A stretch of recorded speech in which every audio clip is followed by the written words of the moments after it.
Hey guys, this is Mr. Campbell. This is the first part of the Chapter 8 lecture. I have no idea how many videos it's going to take to get through this lecture. Again, these can only be done in 15-minute chunks, but this will be round one. You'll be getting your Chapter 8 packets today.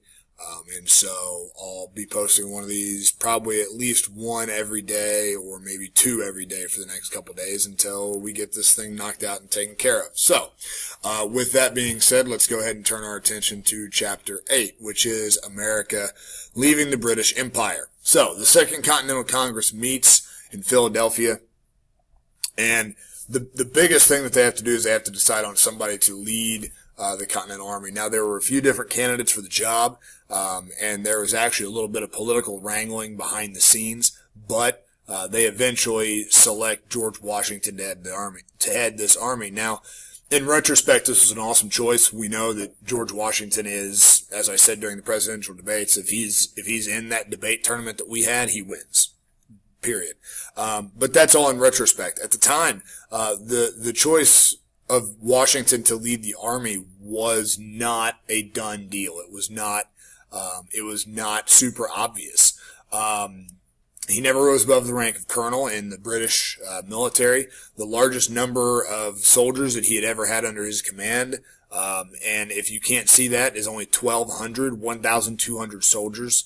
And he actually loses more battles than he wins.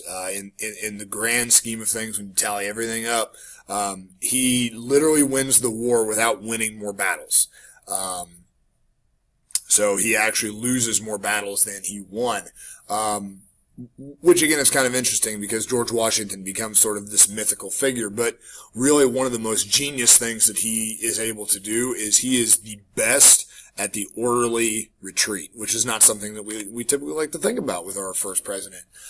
He is, though, a man of great character. You see all those sort of qualities that he exudes: patience, courage, self-discipline, etc. He kept a very, very careful list of expenses. He did not want to be paid. He refused to be paid, in fact. Now, that does not mean that his expenses were not covered by the Continental Congress. And again, in retrospect, the Continental Congress made by far and away the best decision that they could have. They chose far more wisely than they actually knew at the time. Now, when we get into actual battles of the war, and keep in mind that there are entire college courses over the Revolutionary War, we're spending a week, maybe a week and a half, or two, on something that people have dedicated their entire lives to. So yes, we are possibly going to skip over some battles that maybe if you are a Revolutionary War fan, you might think that it's unfair that we skip certain battles, but really we have to draw the line somewhere.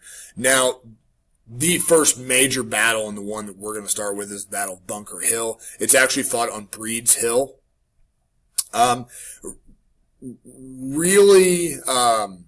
Really kind of back and forth through the early part of the war. For example, Bunker Hill, the colonists are going to seize Bunker Hill in June of 1775, but are going to have to concede the ground to the British because they begin to run out of gunpowder.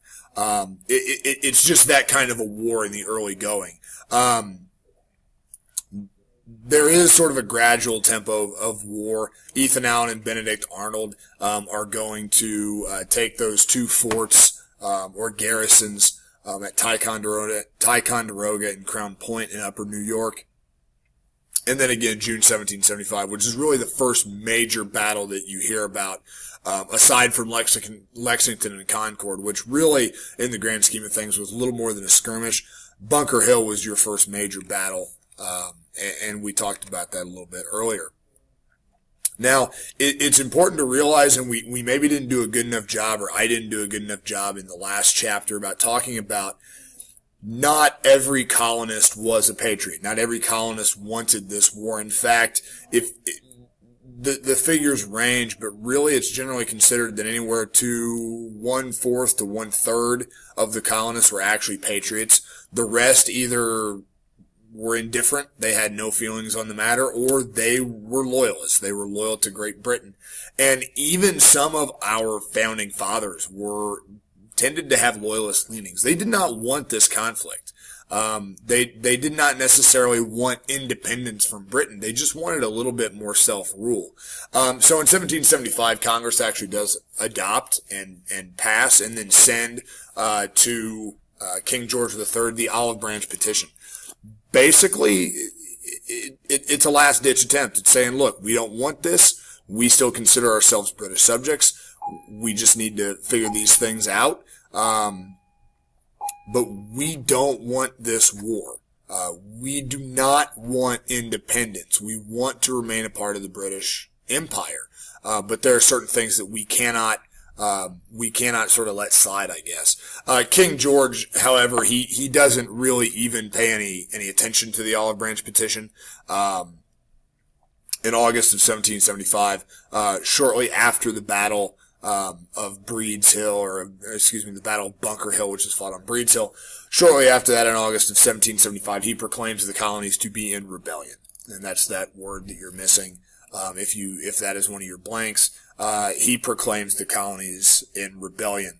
Now, skirmishes are now treated as treason, and that is a crime that is punishable by hanging, and that's the word that you're missing down there at the bottom is crime. It is a hanging crime. If you engage the British military in a hostile manner and you are a colonist, you are now guilty of treason.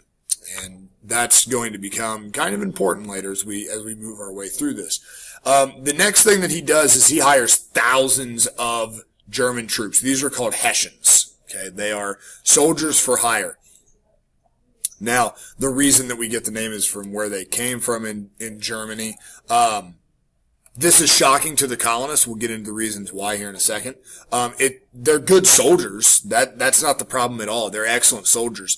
It's shocking to the colonists because, again, a very large percentage of them are either indifferent to the conflict or they are in fact loyalists. And they never imagined that the British would escalate a conflict to this point. In terms of why, so it's kind of a shock to them. They never thought that it would come to this, and it really causes a lot of anger even among a lot of your loyalists. Even some of your British merchants are angry at this because, again, they're looking to maintain trade at the end of this conflict. If you were paying attention to the movie, one of the things that Lord Cornwallis says to the leader of the dragoons is that after this conflict is over, they're going to establish commerce. They're going to establish trade.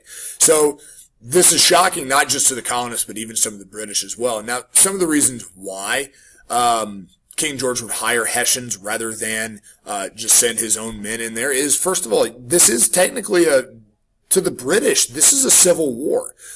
This is British citizens, fighting against other British citizens.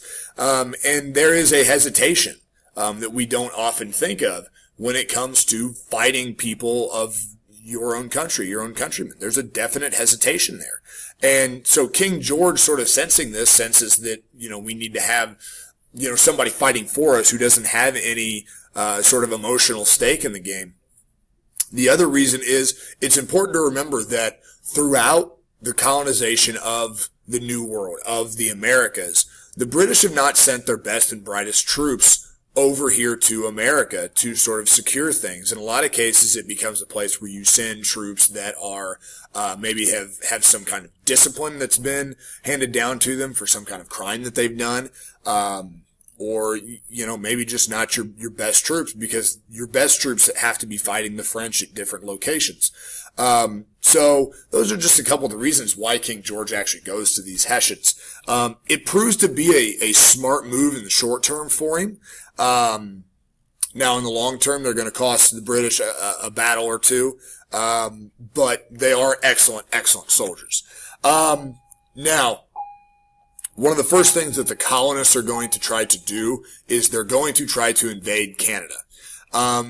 It's twofold here. One, the colonists, knowing that Canada is largely a French population, they are hoping that they would join in with the rebellion. This is going to be something that we're going to see echoed when we get to the War of 1812 later.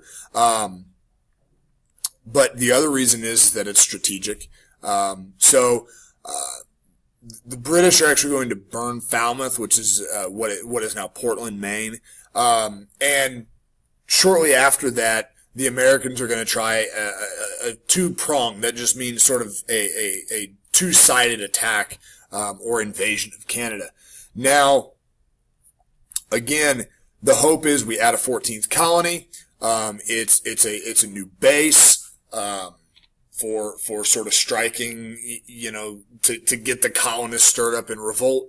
And it was totally and completely offensive warfare.